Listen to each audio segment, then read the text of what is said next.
जय हिंद बच्चों। आज की इस वीडियो में हम लोग हिंदी व्याकरण के एक नए टॉपिक शब्द और शब्द के प्रकार के बारे में चर्चा करेंगे। शब्द जिसे अंग्रेजी में वर्ड कहते हैं, तो शब्द क्या है, शब्द के कितने प्रकार हैं, आइए जानते हैं। तो सबसे पहले शब्द क्या है, वर्ड क्या है। तो ध्वनियों या वर्णों या अक्षरों के सार्थक समूह को शब्द कहते हैं। शब्द क्या है, तो ध्वनियों के सार्थक समूह या अक्षरों के सार्थक समूह या वर्णों के सार्थक समूह को शब्द कहते हैं। जैसे कमल, किताब, घर, राम, श्याम, काम इत्यादि। अब है कि शब्द के कितने प्रकार हैं, शब्द के कितने भेद हैं, तो आपको बता दें कि विद्वानों ने शब्द को कई अलग अलग वर्गों में वर्गीकृत किया है। जैसे शब्द को उत्पत्ति के आधार पर, बनावट या रचना के आधार पर, अर्थ के आधार पर और रूपांतरण के आधार पर। याद रखेंगे, शब्द को 4 आधारों पर वर्गीकृत किया गया है, बांटा गया है। पहला उत्पत्ति के आधार पर, दूसरा बनावट या रचना के आधार पर, तीसरा अर्थ के आधार पर, चौथा रूपांतरण या बनावट के आधार पर। तो प्रश्न है, उत्पत्ति की मतलब निर्माण के आधार पर शब्द के कितने प्रकार हैं। तो उत्पत्ति के आधार पर शब्द के 4 प्रकार हैं। पहला है तत्सम, दूसरा है तद्भव, तीसरा है देशज, चौथा है विदेशज। मन में प्रश्न होगा, तत्सम शब्द किसे कहते हैं, तत्सम क्या है या तत्सम शब्द किसे कहते हैं। तो आप लिखेंगे कि संस्कृत का जो शब्द हूबहू, जैसा को तैसा, मतलब संस्कृत का कोई शब्द है हूबहू, हम उसको हिंदी में या अपने दैनिक बोलचाल की भाषा में प्रयोग कर लेते हैं, तो उस शब्द को हम तत्सम के नाम से जानते हैं। जैसे पुष्प, कर्पूर, मार्ग इत्यादि। पुष्प संस्कृत भाषा का शब्द है, लेकिन हम लोग अपने दैनिक जीवन में भी कई बार पुष्प, कर्पूर और मार्ग जैसे शब्दों का प्रयोग कर लेते हैं। दूसरा तद्भव, तद्भव किसे कहते हैं, तो संस्कृत के बिगड़े रूप को, मतलब संस्कृत का शब्द है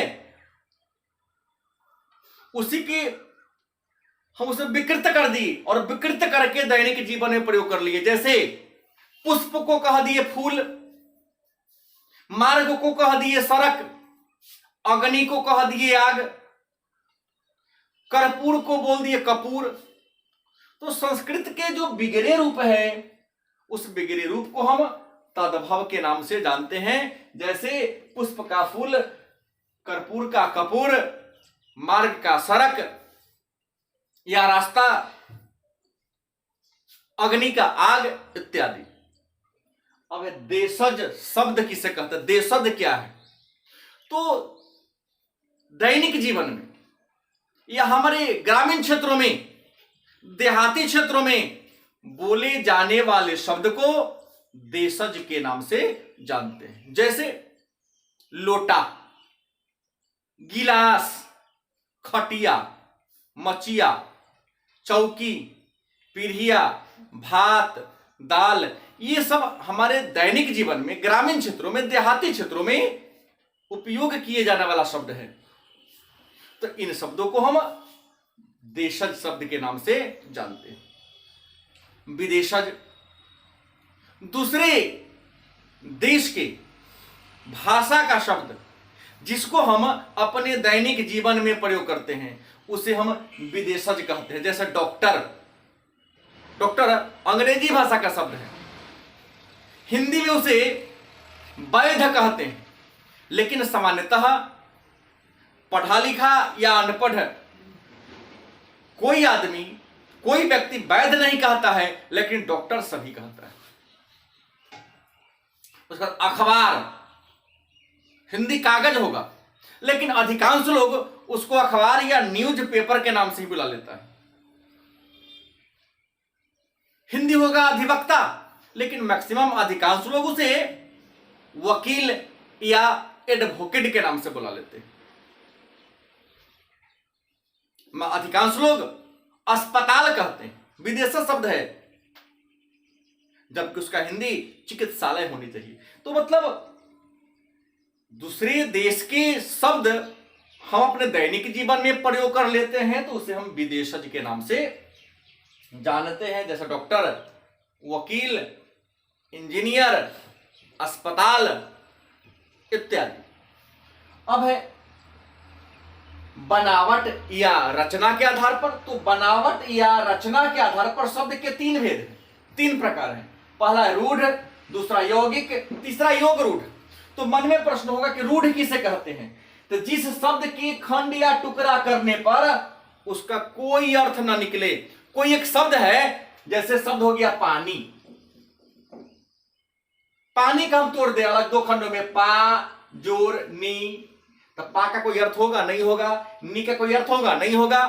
तो कोई ऐसा शब्द है जिसको हम दो खंड में तोड़ दे तो दोनों का कोई उचित अर्थ, सार्थक अर्थ ना निकले, तो उसे हम रूढ़ के नाम से जानते हैं। फिर होगा यौगिक किसे कहते हैं? तो दो सार्थक शब्दों के मेल से, दो सार्थक शब्द है जिसका अपना अलग अलग अर्थ है। जैसे हीम, एक शब्द लिया हमने हीम और जोड़ दिया आलय। मैंने क्या जोड़ दिया? आलय। तो हीम का मतलब होता है बर्फ, हीम का एक अलग अर्थ है बर्फ, और आलय का मतलब होता है घर। अब दोनों को जोड़ देंगे तो क्या होगा? हिमालय। दोनों को जोड़े तो क्या हुआ? हिमालय। मतलब ये कहता है यौगिक किसे कहते हैं?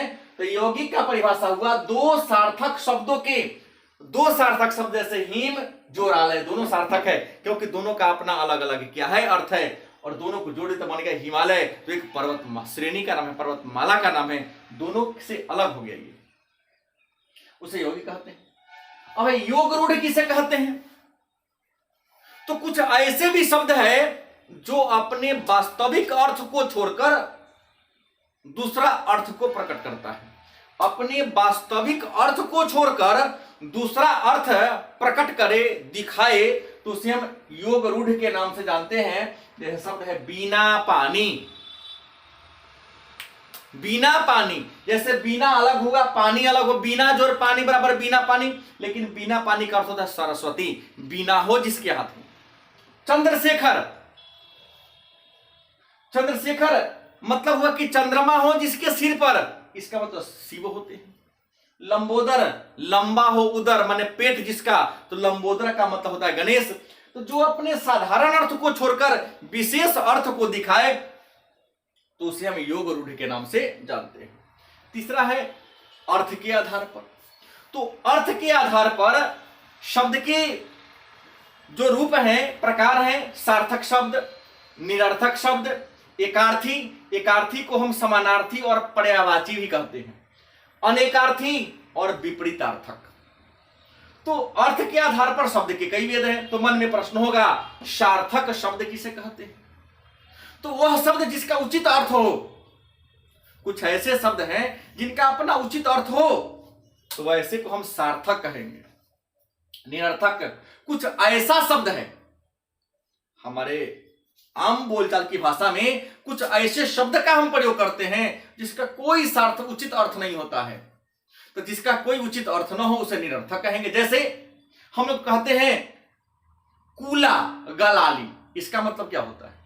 न कूला का कोई अर्थ है, न गलाली का कोई अर्थ है। ऊना, खाना ऊना, खाना तो मतलब हो गया भोजन करना, लेकिन ऊना का मतलब क्या होता है? यहां वहां होता है, हम लोग बोलते हैं यहां वहां। तो कुछ ऐसे शब्द है जिसका कोई उचित अर्थ नहीं है, तो वैसे शब्द को हम निरर्थक शब्द के नाम से जानते हैं। उसके बाद समान, समानार्थी, उसको हम एकार्थी भी कहते हैं, इसको हम पर्यायवाची भी कहते हैं। मतलब समान अर्थ प्रकट करने वाले या एक ही अर्थ प्रकट करने वाले शब्द को हम एकार्थी, समानार्थी या पर्यायवाची शब्द के नाम से जानते हैं। जैसे हम जानते हैं आंख, आंख को चक्षु भी कहते हैं, नयन भी कहते हैं, द्विग भी कहते हैं। तो एक ही समान अर्थ को प्रकट करे या एक ही अर्थ को प्रकट करे तो ऐसे शब्द को हम एकार्थी, समानार्थी या पर्यायवाची के नाम से जानते हैं। उसके बाद विपरीतार्थक, विपरीतार्थक शब्द किसे कहते हैं? तो विपरीत मतलब उल्टा अर्थ प्रकट करने वाले शब्द, कुछ ऐसे हैं उल्टा अर्थ बताने वाले जो शब्द हैं उसको विपरीतार्थक शब्द कहते हैं। जैसे दिन का रात, राजा का रंक, ऊपर का नीचा, दाएं का बाएं, कवि का कवित्री इत्यादि। अब है अनेकार्थी, कुछ ऐसे शब्द हैं जो स्थान बदल दो तो उसका अर्थ बदल जाता है। स्थान बदलने पर जिस शब्द का अर्थ बदल जाए उसे हम अनेकार्थी शब्द के नाम से जानते हैं। जैसे एक छोटा सा उदाहरण लेते हैं, असामी। एक छोटा सा उदाहरण लिया हमने, अशामी। असामी एक ही शब्द है, अनेकार्थी, लेकिन यह स्थान बदल तो इसका अर्थ बदल जाएगा। जैसे असामी, इसके मात्रा वगैरह में कोई चेंजिंग नहीं होता। असामी, असम राज्य के निवासी को असामी कहते हैं। लेकिन यदि कोई व्यक्ति कर्जदार हो और जिस व्यक्ति से वह कर्ज लिया हो तो कर्जदार व्यक्ति कर्ज लेने वाले व्यक्ति का असामी होता है। तो एक ही शब्द है लेकिन जगह चेंज कर दो, असम राज्य के निवासी को असामी और किसी से कर्ज लेने वाला जो व्यक्ति होता है उसको भी असामी कहा जाता है।